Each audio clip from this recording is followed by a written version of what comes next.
नमस्तस्मै भगवते कृष्णाय कुण्ठमेधसे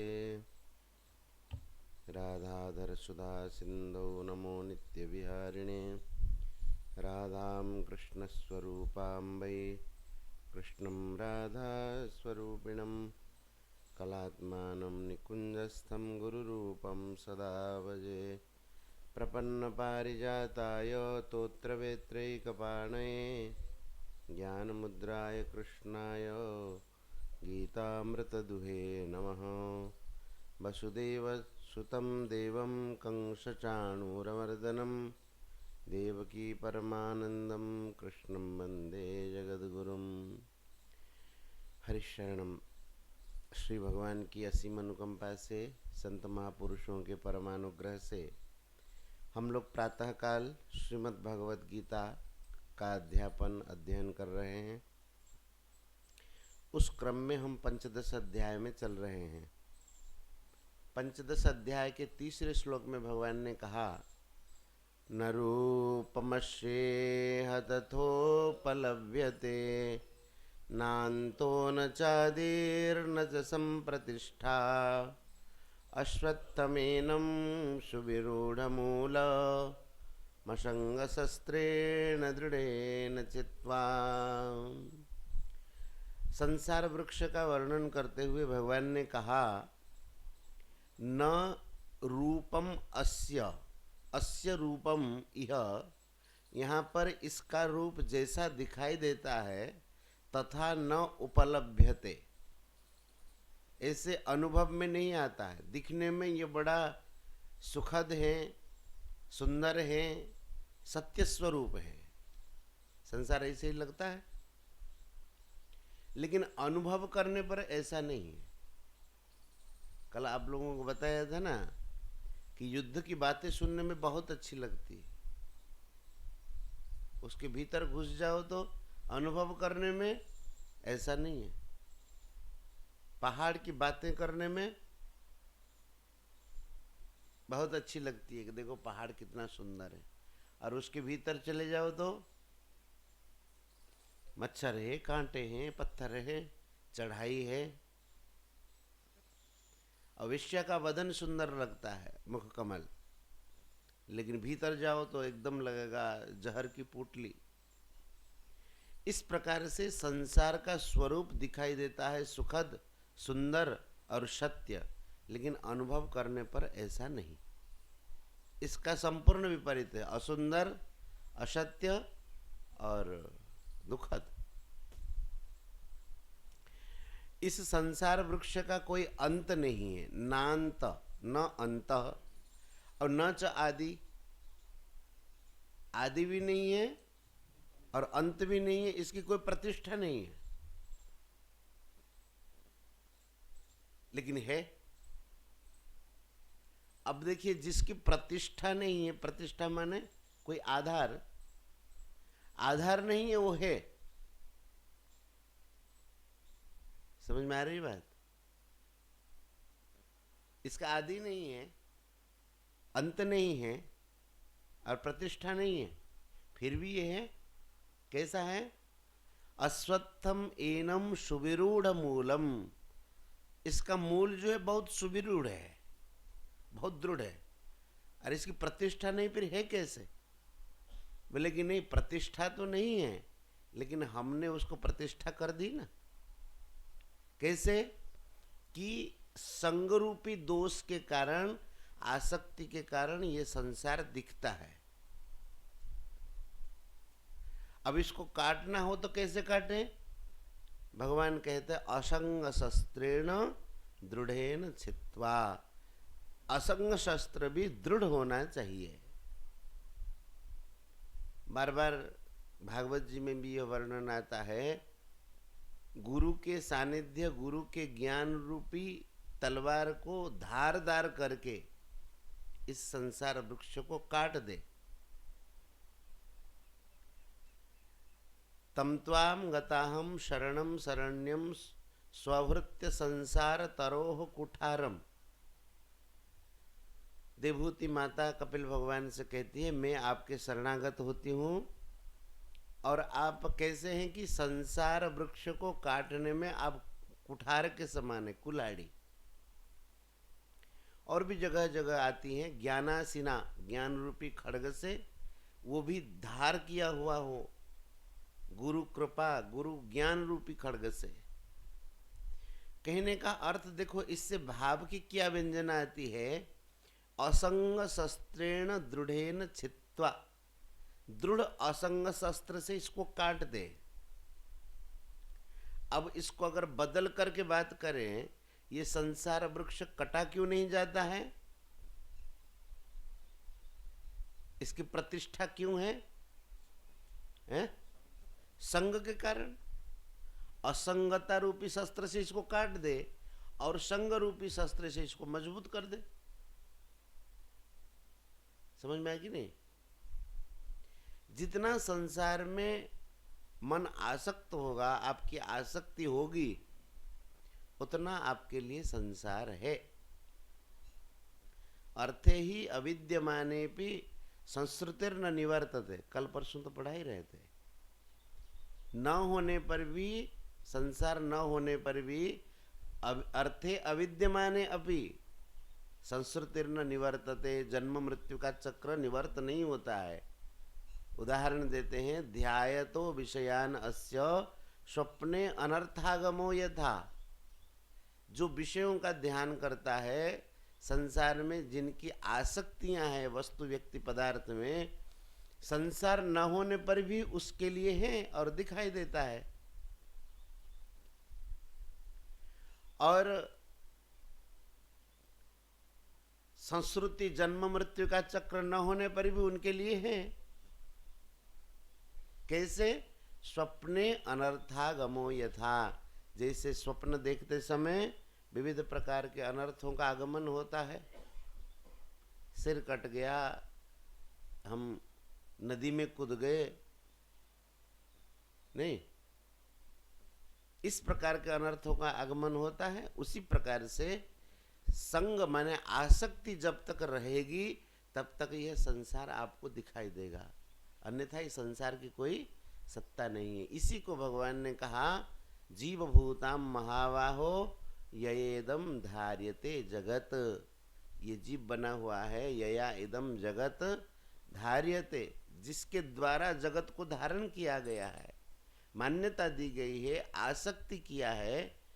यह संसार जो है, जीव ने संसार को धारण किया है। अब कहते हैं कि इसको दृढ़ असंग शस्त्रेण छित्वा, दृढ़ असंग शस्त्र से काट कर, देखो बड़ी विचित्र बात कहते हैं, छित्वा, छित्वा के बाद लगता है कि और भी कुछ कहना बाकी है, पूरा वाक्य अभी बना नहीं। असंग शस्त्र से अगर कहते थे काट दे तो वाक्य बन गया। दृढ़ असंग शस्त्र से काट कर, कर माने आगे कुछ है ना कहने के लिए, जैसे छित्वा पित्वा गत्वा, वहां जाकर फिर मैं लौट आऊंगा, नहीं, पानी पीकर जाऊंगा, जलम पित्वा अहम गमिष्यामि, जल पी करके मैं जाऊंगा। इसका मतलब पी कर तो अभी वाक्य बाकी है ना। भगवान कहना चाहते हैं केवल काटने मात्र से काम नहीं चलेगा, असंगता रूपी शस्त्र से इसको काट दिया और काट करके ऐसे छोड़ दिया तो काम नहीं चलेगा। अब लोगों को पढ़ाया था, ध्यान करो कि ध्यायतो विषयान पुंसा संगस्ते सुपजायते। उससे पहले भगवान ने कहा था कि तानि सर्वाणि संयम्य युक्त आसीत मत्परः, इंद्रियों को संयमित करके मेरे परायण होकर के बैठो। क्यों? कि विवेक के द्वारा हो सकता है कुछ समय के लिए आपने इंद्रियों को संयमित कर दिया, लेकिन अगर भगवत परायण नहीं होंगे, किसी आधार में हम जाके नहीं पहुंचेंगे, तो वह इंद्रिय संयम बहुत समय तक टिकेगा नहीं, फिर इंद्रियां असंयमित हो जाएगी। इसलिए उस आधार को पकड़ो। दृढ़ असंग शस्त्र से आपने संसार को काट दिया, लेकिन काट करके छोड़ दिया, फिर ये पनप जाएगा। पनप जाएगा मतलब जैसे आसक्ति होगी। संग, संग किस गुण का काम है? हाँ, रजगुण का काम है संग। तो जैसे रजोगुण का प्रभाव होगा, आसक्ति होगी, फिर वह संसार दिखने लगेगा। इसलिए उसको काट करके क्या करना चाहिए? ये काम भी करना चाहिए। जैसे हम लोग कहते ना, वृक्ष को काट करके उसके जड़ को उखाड़ दो। महाराज क्या कहते हैं? ये दूब जो है बहुत नीचे तक है, इसको ऊपर से खाली छीलने से काम नहीं चलेगा, उसके जड़ को उखाड़ो 1-1 फीट तक। उसी प्रकार से कहते हैं काट करके क्या करना चाहिए?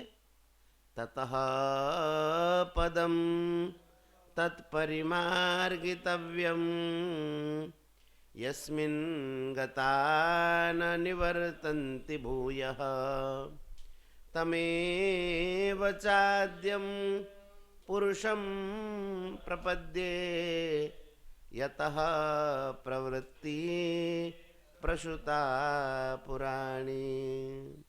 ततः माने उसके बाद। किसके बाद? संसार वृक्ष को असंगता रूपी दृढ़ शस्त्र से काटने के बाद। ततः तत्पदम परिमार्गितव्यम, उसके बाद उस पदवी को अन्वेषण करना चाहिए, उस पद को ढूंढना चाहिए, जहां पहुंचने के बाद फिर लौटना नहीं पड़ता। यज्ञात्वा न पुनर्मोह, जिसको जानने के बाद फिर मोह नहीं होता है। और यस्मिन् गता न निवर्तन्ति भूयः, जहां पहुंचने पर फिर लौट करके आना नहीं पड़ता है। अच्छा, पहला प्रकरण हमने क्या बताया था? 1 से लेकर के 6ठे श्लोक तक क्या? संसार वृक्ष का वर्णन और उसको छेदन करके परमात्मा के शरण होने का और भगवत धाम का वर्णन, यही था ना। तो वही बताते हैं कि उसको छेदन करके उस पदवी को ढूंढना चाहिए। ततः उसके बाद तत्पदम परिमार्गितव्यम, उसको परिमार्गितव्यम माने उसको ढूंढना चाहिए। यस्मिन् गता न निवर्तन्ति भूयः, जहां पर पहुंचने पर मनुष्य पुनः लौट करके इस संसार में नहीं आता। तम एव चाद्यम पुरुषम प्रपद्ये यतः प्रवृत्ति प्रसुता पुराणी। उसके बाद कहते हैं कि यतः माने जिनसे, प्रसुता प्रवृत्ति ही पुरानी प्रवृत्ति प्रसुता, जिनसे ये अनादिकाल से जो प्रवृत्ति माने सृष्टि का विस्तार, जिनसे यह सृष्टि का विस्तार अनादिकाल से हुआ है, ऐसे परमात्मा के शरण होना चाहिए। तम आद्यम पुरुषम प्रपद्ये, संसार वृक्ष को काट करके क्या करना चाहिए? भगवान के शरण में जाना चाहिए। क्यों? जिनसे यह संसार वृक्ष अनादिकाल से प्रकट है। जब भगवान के शरण में चले जाते हैं तो मायाम एताम तरंतिते, ये कहना चाहते हैं कि संसार वृक्ष को काटने पर भी मनुष्य संपूर्ण काट नहीं सकता है। जितनी भगवान ने योग्यता शक्ति दी है, अपने प्रयास से इस वृक्ष को काटने का प्रयास करे असंगता रूपी शस्त्र के द्वारा, और उसके बाद उस परमात्मा के शरणापन्न हो जाए। और परमात्मा के शरणापन्न होने पर जो भी कमी रही होगी हमारे में, कुछ आसक्तियां होगी, अब पहले से कोई सिद्ध थोड़ी हो जाता है। कोई भी कितने बड़े सिद्ध होंगे, वो ऐसे ही शुरू से नहीं है, साधना किए होंगे और उसके बाद भगवान के शरणापन्न हो गए, तो जो भी और बाकी कमियां थी वो भगवान दूर कर देते। समझ में आई बात? भगवान ऐसे ही कहते हैं कि मम माया दुरत्यया, दैवी हेषा गुणमयी मम माया दुरत्यया, मेरी माया दुरत्य, तुम अपनी बुद्धि से इसको पार कर नहीं सकते। लेकिन अपने तरफ से संसार की आसक्ति को छेदन करके उस परमात्मा के शरणापन्न हो जाए तो भगवान कहते हैं माम एव ये प्रपद्यन्ते मायाम एताम तरन्ति। जो मेरे शरणागत हो जाते हैं वे माया को तर जाते हैं। इसलिए दृढ़ आश्रय है भगवान का।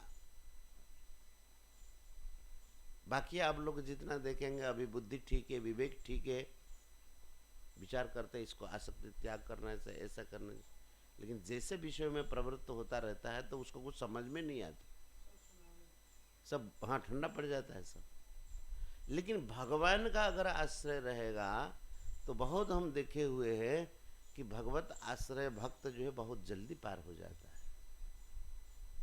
दुख आता है, सुख आता है, कष्ट आता है, कभी साधना में तेजी आती है, कभी थोड़ा सा रुकावट आता है, लेकिन भगवत आश्रय में प्रभु के शरणापन्न। महाराज जी कहते थे जो जाको शरण लियो ताकह ताकी लाज, उल्टे जल मछली चले बह्यो जात गजराज। उजाणी जल रे मीन चढ़ी जाए भासी जाए गजराज, जिए जहा ठारे शरण पसई ताहाकू ताहार बोझ। उलटा उजाणी जल रे मीन चढ़ी जाए भासी जाए गजराज। अब एक हाथी को लेकर के तेज प्रवाह में आप खड़े कर दीजिए, जल उसको बहा के ले जाएगा। और मछली ऊपर से तेजी से पानी पड़ता है और मछली उसमें चढ़ जाती है। क्यों? कि मछली ने जल का शरण लिया है, अब इसलिए जल ने उसको आश्रय दिया है। हाथी तो जल का शरण नहीं लिया ना, जल के बिना वो बचता है कि जीता है कि नहीं हाथी, लेकिन मछली जल के बिना नहीं जी पाती है। तो जो भगवान के शरण ले जाते हैं, भगवान के आश्रय से इस संसार को वो अनायास तरता है। मामेव ये प्रपद्यन्ते माया मेताम तरन्ति ते। समझ में आया? फिर देख लो श्लोक। ततः पदम तत्परिमार्गितव्यम यस्मिन् गता न निवर्तन्ति भूयः तमेव चाद्यं पुरुषं प्रपद्ये यतः प्रवृत्तिः प्रसुता पुराणी। यतः पुराणी प्रवृत्ति प्रसुता। पुरानी प्रवृत्ति माने अनादि काल से यह जो प्रवृत्ति माने सृष्टि, जिनसे यह अनादि काल से यह सृष्टि प्रसुता माने विस्तार को प्राप्त हुई है, प्रकट हुई है ना। ऐसे परमात्मा के शरणापन्न हो जाए। सृष्टि जिनसे विस्तारित है ऐसे परमात्मा का अन्वेषण करें। अच्छा देखो, परिमार्गितव्यम कहा है ना, परिमार्गितव्यम माने ढूंढे, अन्वेषण करें। परि उपसर्ग है, मृग अन्वेषण धातु और तव्य प्रत्यय। परिमार्गितव्यम माने अन्वेषण ऐसे परमात्मा का करना चाहिए। अच्छा, अन्वेषण परमात्मा का कैसे करते हैं?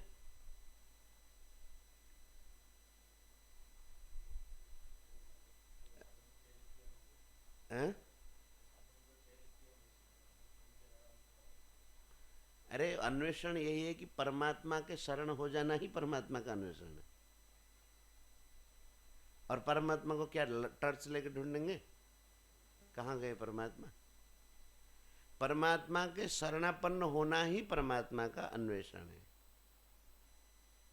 समझ में आएगी नहीं बात? यही एक साधन है, बहुत उत्तम साधन। इसी को भगवान ने कहा कि सर्वधर्मान परित्यज्य माम एकम शरणम व्रज। मेरे शरणापन्न हो जाओ, बाकी काम जो भगवान का। अहम त्वा सर्व पापेभ्यो मोक्षयिष्यामि मा शुचः। तो यही परमात्मा के शरणापन्न होना ही परमात्मा का अन्वेषण है। और जहाँ पर जाने पर यस्मिन गता भूयः न निवर्तन्ति, जहाँ पर पहुँचने पर पुनः लौटना नहीं पड़ता है, ऐसे आद्य पुरुष परमात्मा के शरण होना चाहिए। तम एव आद्यम पुरुषम प्रपद्ये, ऐसे आदि पुरुष परमात्मा के शरणापन्न हो जाए, जिनसे यतः पुराणी प्रसृति प्रवृत्ता, पुराणी प्रवृत्ति ही प्रसूता, जिनसे ये पुरानी अनादिकाल से यह सृष्टि का विस्तार जिनसे हुआ है, ऐसे परमात्मा के शरणापन्न हो। अब कहते जो परमात्मा के शरणापन्न हो जाते हैं, उन साधकों की क्या स्थिति होती है? जो भक्त होते हैं, साधक भक्त होते हैं, उनकी क्या स्थिति होती है? उसको भगवान कहते हैं निर्माण मोहा जित संग दोषा अध्यात्म नित्या विनिवृत्त कामा द्वंद्वैर्विमुक्ता सुख दुख संगैर गच्छन्त्यमूढ़ा पदमव्ययम् तद। बड़ा ही सुंदर भाव है।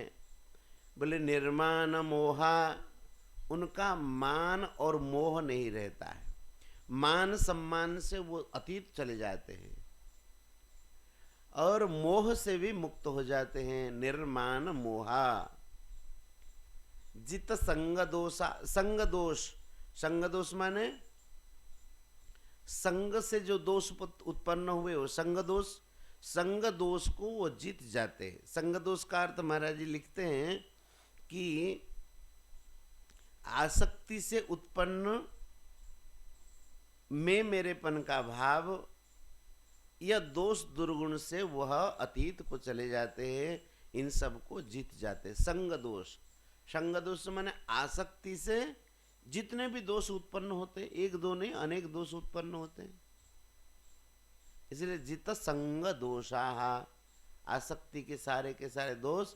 क्योंकि अब देखो ऊपर कहते थे ना कि दृढ़ेन असंग शस्त्रेण, असंग शस्त्र से आसक्ति को काटा, तो आसक्ति से उत्पन्न दोषों को जीत गए कि नहीं? तो निर्माण मोहा, मान सम्मान से अतीत, मोह से अतीत, संग दोष को जीते हुए हैं। अध्यात्म नित्या, ये सब हो जाता है हमारा, केवल शरणागति से ये सारा का सारा काम हो जाता है। अध्यात्म नित्या, अध्यात्म नित्या माने नित्य निरंतर अध्यात्म तत्व में स्थित रहना, परमात्मा में हर समय वे स्थित रहते हैं। उसका यह फल होता है विनिवृत्त कामाः, उनकी सारी कामनाएं निवृत्त हो जाती है। और द्वंद्वैर विमुक्ता सुख दुख संगैः, सुख दुख संगैः द्वंद्वैः विमुक्ता, जिनका नाम है सुख दुख, जिनकी संज्ञा है सुख दुख, सुख दुख कुछ है ही नहीं, लेकिन संज्ञा दे दी ये दुख है। तो कहना चाहते द्वंद्वैः विमुक्ता सुख दुख संगैः, सुख दुख जिनकी संज्ञा है, ऐसे द्वंद्व से वो विमुक्त हो जाते, और बाकी सब द्वंद्वाराम, द्वंद्वाराम माने अक्रूर जी कहते भागवत में, बोले मैं द्वंद्वाराम मारा, द्वंद्व में जो रमण करने वाले वे द्वंद्वाराम नहीं। राजस्थान में ऐसे बढ़िया बढ़िया नाम देते, और उसी में उसके साथ एक द्वंद्वाराम, किसी का द्वंद्वाराम होगा कि नहीं होगा? मैं सुना था, सबके साथ राम लगाते, चालू राम आदि आदि। तो एक द्वंद्वाराम भी है, द्वंद्वाराम माने जो द्वंद्व में ही रमण करे। लेकिन जो भगवान के शरणापन्न हो जाते हैं, सुख दुख संगैः द्वंद्वैः विमुक्ता, वे द्वंद्व से रहित हो जाते हैं। और द्वंद्व से रहित होने का अर्थात सम दुख सुख स्वस्थ। और भगवान ने भी बार बार कहा कि दूसरे अध्याय में नहीं कहा कि हाँ, निर्द्वंद्वो नित्य सत्वस्थो निर्योग क्षेम आत्मवाद। निर्द्वंद्व वही निर्द्वंद्व वाला, सुख दुख आदि, सुख दुख, अनुकूलता प्रतिकूलता, हानि लाभ आदि आदि सब द्वंद्व से। द्वंद्व माने जिसमें दो, आप लोग द्वंद्व समास पढ़ते हैं ना, तो द्वंद्व समास में दो होता है, रामश्च कृष्णश्च, राम कृष्ण, ये राम कृष्ण द्वंद्व समास बन गए। तो जिसमें दो हो उसको द्वंद्व कहते हैं। और ये सुख दुख रूपी द्वंद्वों से मुक्त हो जाते हैं। और ऐसे जो साधक भक्त होते हैं वे अविनाशी परम पद को प्राप्त हो जाते हैं। गच्छन्त्यमूढ़ा पदम अव्ययम तत् अव्ययम पदम गच्छन्ति। अमूढ़ा बोले बाकी सब मूढ़ा। कौन? जो भगवान के शरणापन्न नहीं होते। देखो ध्यान रखना, इसी अध्याय को लेकर के ये जो अमूढ़ा शब्द है और एक दैवी संपत्ति आसुरी संपत्ति की जो भगवान ने 7वें अध्याय में जो कहा था, उसी को लेकर के ये दैवासुर संपत्ति भाग युग चालू हो जाएगा। 16वां अध्याय। जो भगवान के शरण नहीं होते हैं ये सारे के सारे आसुरी संपत्ति में जाएंगे, और जो भगवान के शरणापन्न हो जाते हैं वो दैवी संपत्ति में जाएंगे। इसमें बता देंगे बाकी। तो गच्छन्त्यमूढ़ा पदम अव्ययम तत्, वे अव्यय पद को प्राप्त हो जाते हैं। और वही अमूढ़ा, अमूढ़ा माने मूढ़ नहीं, ज्ञानी।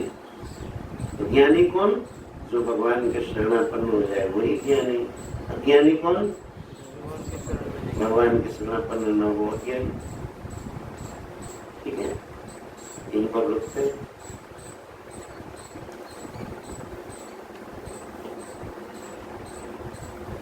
गोविंद जय जय गोपाल जय जय गोविंद जय जय गोपाल जय जय राधारमण हरि गोविंद जय जय राधारमण हरि गोविंद जय जय गोविंद जय जय गोपाल जय जय गोविंद जय जय गोपाल जय जय श्री राधारमण हरि गोविंद जय जय राधारमण हरि गोविंद जय जय श्री वृंदावन बिहारी लाल की श्री राधा रानी की श्रीमद् भगवद गीता मैया की सब संतन की सब भक्तन की जय जय श्री राधे।